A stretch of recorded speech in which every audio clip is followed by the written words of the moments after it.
Hello मेरे प्यारे दोस्त, मैं आपका अंकित सर और आप देख रहे हैं अपना अंकित स्टडी सेंटर। आज हम क्लास 12 फिजिक्स चैप्टर 1 से एक बहुत ही महत्वपूर्ण डेरिवेशन लेकर आए हैं। वैद्युत द्विध्रुव के कारण अच्छी स्थिति में वैद्युत क्षेत्र की तीव्रता के लिए व्यंजक। यह क्वेश्चन आपके बोर्ड एग्जाम में 5 नंबर में पूछा जाता है। यह क्वेश्चन एनसीईआरटी बुक 20, 19 और बहुत बार बोर्ड एग्जाम में पूछा जा चुका है। आइए, आपको जो माना वाला हिंदी वर्ड लिखना पड़ता है इसको हम ऐसे बता देंगे, आपको याद करने की जरूरत नहीं पड़ेगी, आप समझ करके भी लिख सकते हैं। देखिए ध्यान से, सबसे पहले ये आपका एक क्या है, वैद्युत द्विध्रुव है। माना एक वैद्युत द्विध्रुव ए बी है, जिसके बिंदु ए पर धन आवेश रखा है और बिंदु बी पर ऋण आवेश रखा है, और दोनों आवेशों के बीच की दूरी मतलब वैद्युत द्विध्रुव की जो दूरी है आपकी क्या है, लंबाई क्या है, 2l है। मध्य बिंदु ओ से r दूरी पर एक बिंदु क्या है, P, जहां हमें वैद्युत क्षेत्र की तीव्रता ज्ञात करनी है। तो हमने जो यहाँ लिखा हुआ यहाँ पर हमने समझाया। माना एक वैद्युत द्विध्रुव ए बी है, जिसके बिंदु ए पर धन आवेश रखा है, बिंदु बी पर आपका क्या है, ऋण आवेश रखा है। वैद्युत द्विध्रुव के बीच की जो दूरी है आपकी क्या है, 2l है। मध्य बिंदु O से r दूरी पर एक बिंदु क्या है, P, जहां पर हमें वैद्युत क्षेत्र की तीव्रता ज्ञात करनी है। आइए, हम जानते हैं जो बिंदु आवेश के कारण वैद्युत क्षेत्र की तीव्रता का सूत्र होता है E बराबर 1/4πε0 क्यू अपान में आर स्क्वायर होता है। तो देखिए ध्यान से, यहाँ पर हमें क्यू का मान पता है लेकिन आर का मतलब दूरी नहीं पता है। तो देखिए धन आवेश से पी के जो बीच की दूरी हो जाएगी, यहाँ ओ से पी की बीच की दूरी आपकी टोटल आर है, तो हमें केवल इतनी दूरी चाहिए। तो ये अगर हम यल वाली माइनस क्या दूरी क्या कर दें, माइनस कर दे, तो हमें ए से पी के बीच की दूरी मिल जाएगी। तो धन आवेश से बिंदु पी के बीच की जो दूरी होगी आर माइनस एल होगी, और ऋण आवेश से बिंदु पी के बीच की जो दूरी होगी यहां से यहां तक की जो दूरी होगी, तो ये आपकी टोटल क्या है, आर है। ओ से पी के बीच की दूरी क्या है, आर। अगर हम उसमें एल जोड़ दें तो हमारा बी से दूरी हो जाएगी नहीं, तो ये हो जाएगी आपकी आर प्लस एल। क्या हो जाएगी, आर प्लस एल। उम्मीद करते समझे होंगे। एक बार फिर से देख लीजिए, जो धन आवेश से मतलब यहां से यहां तक की दूरी हो जाएगी, आर में से एल को क्या कर देंगे, हम माइनस कर देंगे, तब आपका ऋण जो यहाँ पर धन आवेश से पी के बीच की दूरी हमें मिल जाएगी। और जो ऋण आवेश है, अगर हमें यहाँ से दूरी चाहिए तो इस हम आर में अगर यल को जोड़ देंगे तो हमें क्या मिल जाएगा, माइनस ऋण आवेश से बिंदु पी के बीच की दूरी। अब बात करते हैं धन आवेश के कारण बिंदु पी पर वैद्युत क्षेत्र की तीव्रता। E1 बराबर आपका होता है, यहाँ पर E1 बराबर आपका हो जाएगा 1/4 pi epsilon not Q upon में आर। आर का मान आपके पास कितना है, यहाँ पर आर माइनस एल पूरे का होल स्क्वायर। ये बन जाएगा आपका समीकरण नंबर 1। अब देखिए ध्यान से, वैसे ही माइनस ऋण आवेश के कारण बिंदु P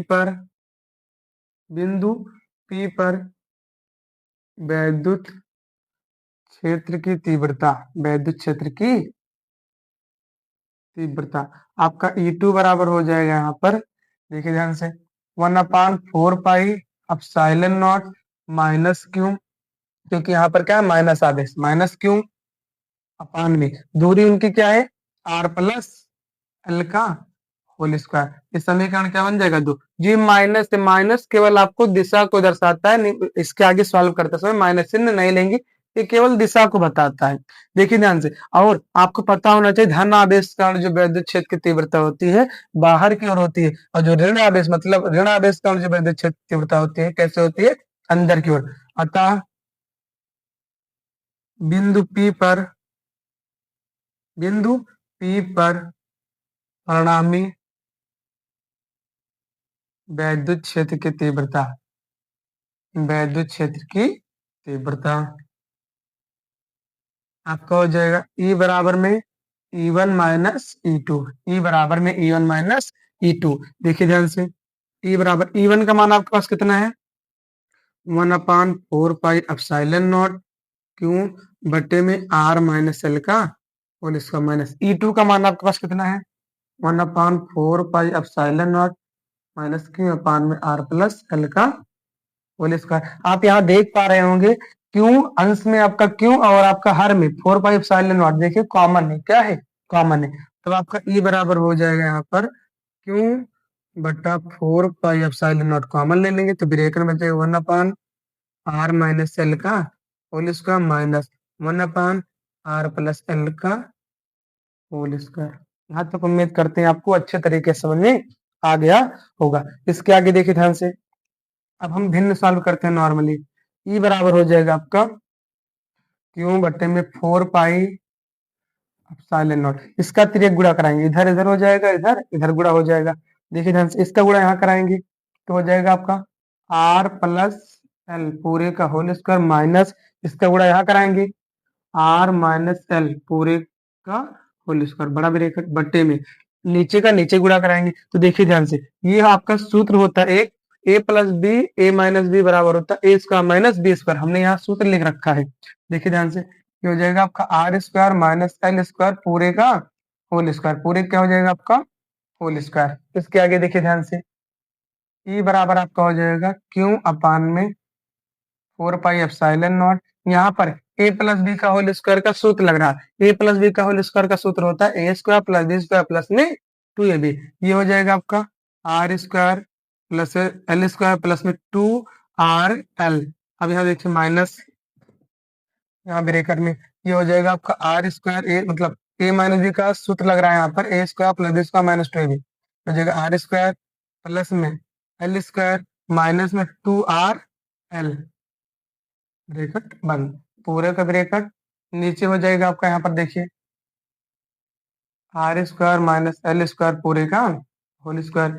यहाँ देख लीजिए आपका ई बराबर हो जाएगा क्यू अपान में 4 पाई एप्सिलॉन नॉट ब्रेकेट। यहाँ देखिए हो जाएगा आर स्क्वायर प्लस में एल स्क्वायर प्लस में 2rl, यहाँ पर ब्रेकेट खोलेंगे माइनस हो जाएगा आपका आर स्क्वायर प्लस माइनस में आपका हो जाएगा एल स्क्वायर, यहाँ माइनस है आपका तो ये माइनस माइनस आपका क्या हो जाएगा प्लस 2rl बटे में आपका हो जाएगा are square minus L square पूरे का होल स्क्वायर।